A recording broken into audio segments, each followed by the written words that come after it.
यह शिव तांडव स्तोत्रम रावण द्वारा रचा गया एक अद्भुत स्तुति है, जिसमें भगवान शिव के तांडव रूप, उनकी शक्ति, करुणा और वैराग्य का वर्णन है। हर श्लोक में शिव की महिमा का ऐसा गायन है जो आत्मा को झकझोर देता है। आइए प्रत्येक श्लोक के भावार्थ के माध्यम से हम भी उस अनंत शिव शक्ति से जुड़ने का प्रयास करें।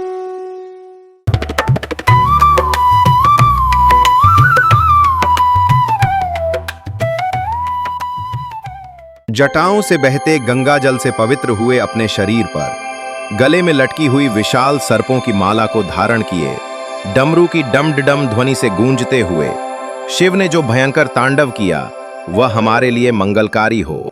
जिनके जटाजूट में देव गंगा घूम घूम कर बह रही है, जिनके मस्तक पर लहरों सी लटकती गंगा की धाराएं शोभा पा रही हैं, जिनके ललाट पर धग धग करती ज्वाला प्रज्वलित है और जिनके सिर पर युवा चंद्रमा विराजमान है, ऐसे शिव में मेरी प्रतिपल प्रीति है। जो पर्वतराज की पुत्री पार्वती के प्रेम से सुशोभित हैं, जिनका मन चमकती दृष्टि की अविरल धारा से प्रसन्न और गौरवान्वित रहता है, जिनकी कृपा दृष्टि से सभी कठिन संकट रुक जाते हैं, उन विशाल स्वरूप शिव में मेरा मन सदैव आनंदित हो।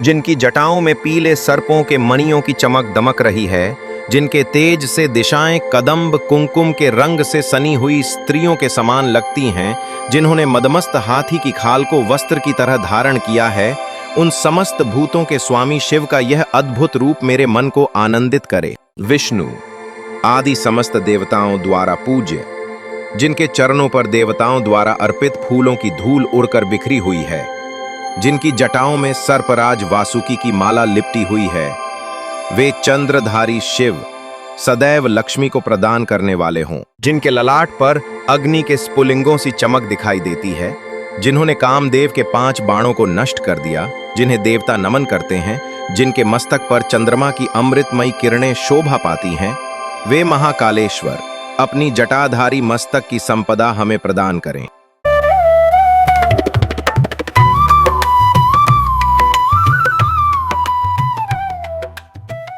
जिनके भयंकर ललाट पर धग धग कर जलती हुई अग्नि है, जिन्होंने कामदेव के 5 बाणों को अग्नि में भस्म कर दिया, जो पार्वती के स्तनों पर अलंकरण रचने वाले कलाकार हैं, उन त्रिनेत्रधारी शिव में ही मेरी भक्ति स्थिर रहे। जिनका तेज नए बादलों के समूह से घिरा हुआ प्रतीत होता है, जिनका कंठ अमावस्या की रात्रि के अंधकार जैसा है, जो गंगा और हाथी की खाल धारण करते हैं, वे हम पर प्रसन्न हों।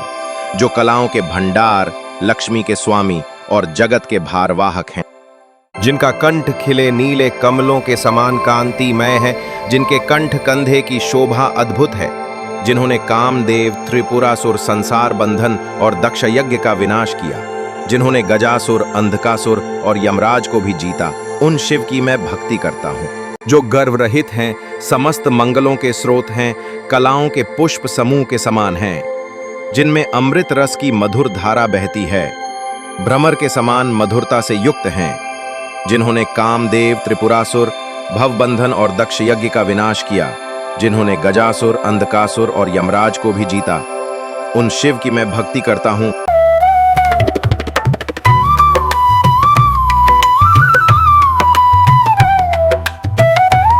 जिनके सिर पर घूमते मेघों के समान सर्प चमक रहे हैं, जिनके तांडव से हा हा और धीमी धीमी की ध्वनियां गूंज रही हैं, जिनके मृदंग की मंगलमय ध्वनि से ताल बंधी हुई है, वे प्रचंड तांडव करने वाले शिव विजयी हों। जो पत्थर और विचित्र शैया, सर्प और मोती की मालाओं को समान मानते हैं, जिनके लिए मूल्यवान रत्न और मिट्टी मित्र और शत्रु समान हैं, जिनकी दृष्टि तिनके और कमल प्रजा और राजा में संभाव रखती है, ऐसे सदा शिव का मैं कब संभाव से भजन कर पाऊंगा? कब मैं देव गंगा के घने कुंजों में निवास करूंगा?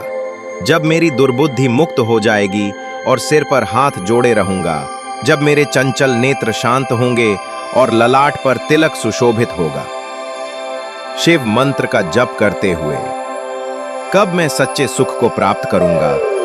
देवताओं के स्वामी शिव की नगरी में कदम्ब वृक्ष पर बेलें, जिनसे गुठे हुए पुष्पों से मधु टपकता है, वे मनोहर हैं। वे हमारे मन को प्रसन्नता दें। आनंददायिनी महारात्रियों में जो परम आश्रय हैं, परम पद हैं, उनके तेज का समूह है।